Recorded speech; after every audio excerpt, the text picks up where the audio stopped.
Hi, my name is Natalia Perez, and today we're going to be making a Spanish soup called potaje, which in English would translate to pottage or stew. It can be made with beans, meat, fish, really anything, but today we're going to be doing a veggie version. We have pre-cut butternut squash. You can get this from Stop and Shop. I have some frozen garlic, just 2 cloves is all you need, 2 yellow squash, and we usually use 1, but I am using a second because we're not using pumpkin, even though in the recipe there is pumpkin, but this recipe is very creative. You can opt out things or add, switch, do whatever you want. I have a zucchini, 1 onion, cut up cabbage. I'm gonna cut up more eventually because that's not enough.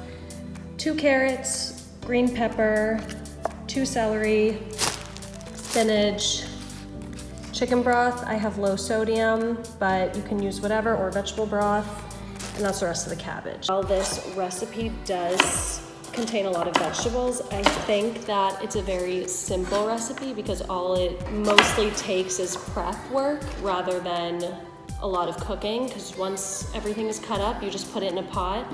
So I think this is a really easy recipe if your kids are home, maybe they want to help out with cooking and you want to get them more engaged in cooking. When they're taking breaks from their classes, they can help cut up the vegetables. Maybe you're at work and they don't know how to cook dinner, or you want to get them to start learning cooking. So I think this is a good way for them to start by just cutting up the vegetables, so when you get home you can just put it all together and they feel like they contributed. It makes your job and life way easier. So here I have a green pepper. This is a poblano pepper, which is a little bit spicier, but I'm gonna use both because I like a little bit of spice, so feel free to use whatever you have. Also, if you don't have a green pepper, you can use yellow pepper, red pepper, really is up to you and what you have. Peppers are really high in vitamin C, so vitamin C is good for immunity, as people say. And also, just a fun fact about vitamin C is it actually increases the absorption of iron. So if you're at all anemic, vitamin C is really good to have along with if you're having iron at all or trying to increase your iron intake. Also look at your vitamin C intake. Onion in so many recipes just adds such a great flavor, and it's such an easy way to flavor dishes. And I just want to talk about some key benefits that onion has. It lowers your blood sugar, it's antibacterial, and it's actually really good for digestive health because it has some fiber and prebiotics. So just another great reason to add it to your soup. So here we have the pre-cut butternut squash, and also the benefits of these are vitamin C. They have a lot of vitamin A and just so many other vitamins and minerals. So again, when you're trying to boost your immunity, just try to have as much fruits and vegetables as possible because those are usually the food sources where you're gonna find a nice variety and a lot of vitamins and minerals.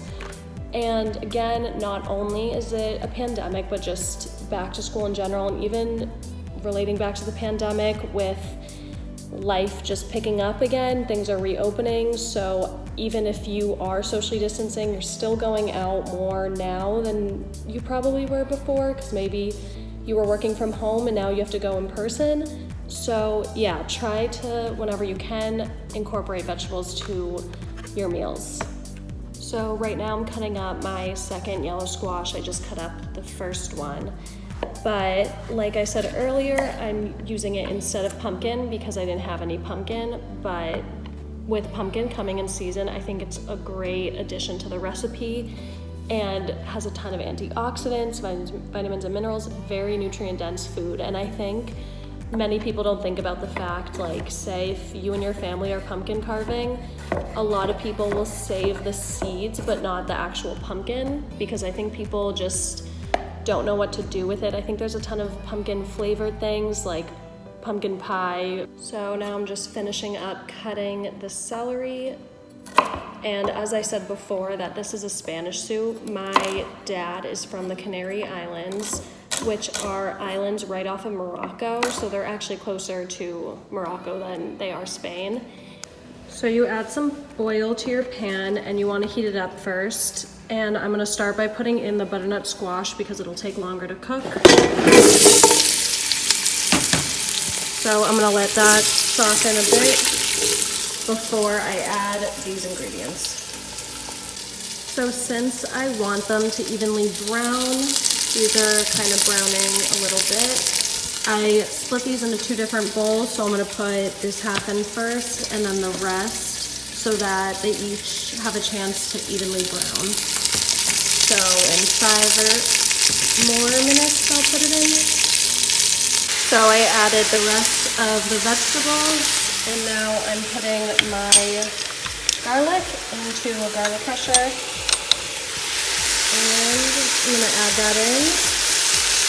I have some cabbage here that I need to add in.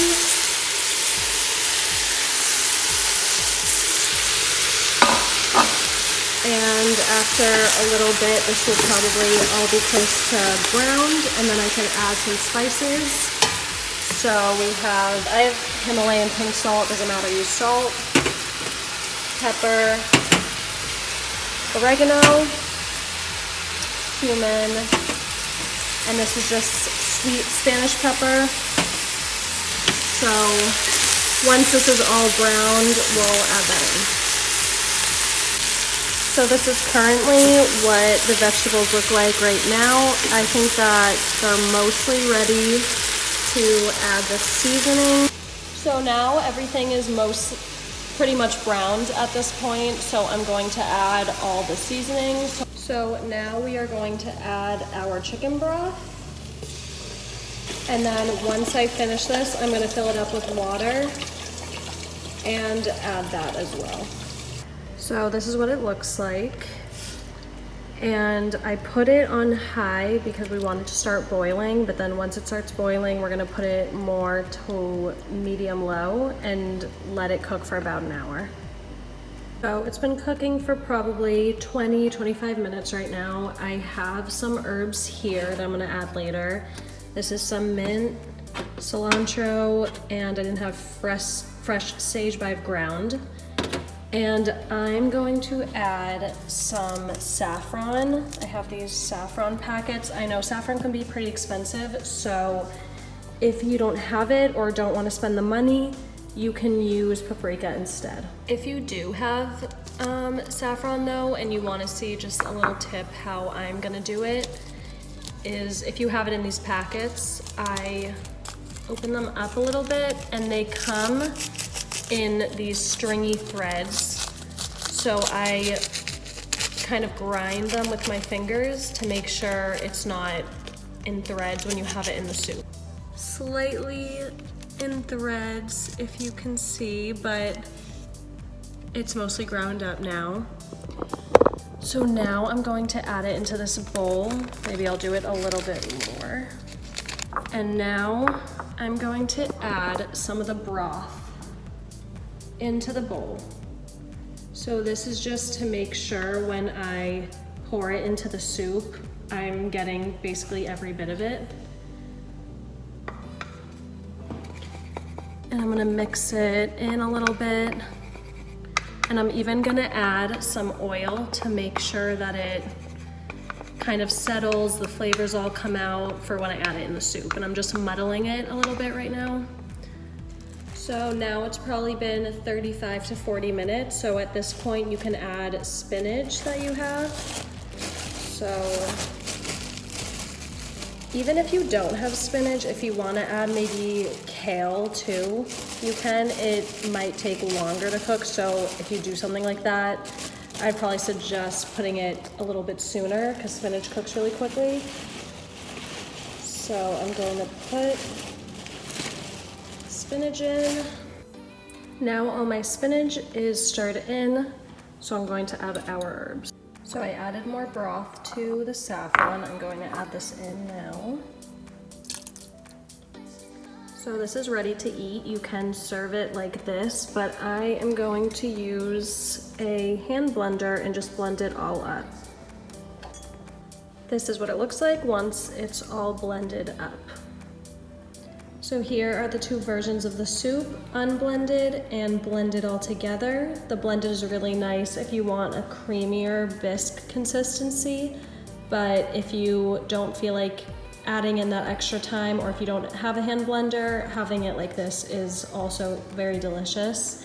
And if you look at the recipe, I didn't even use all the ingredients. It called for, I think there was a leek, there was corn, pumpkin, and it still almost tastes the same. Like, it gives a different taste, but it still tastes just as good because there's so many vegetables going on, and especially once it's blended together, it just all combines with flavor. So give this a shot, super easy. If your kids can help you just chop the vegetables and throw it all together, then you're set to go.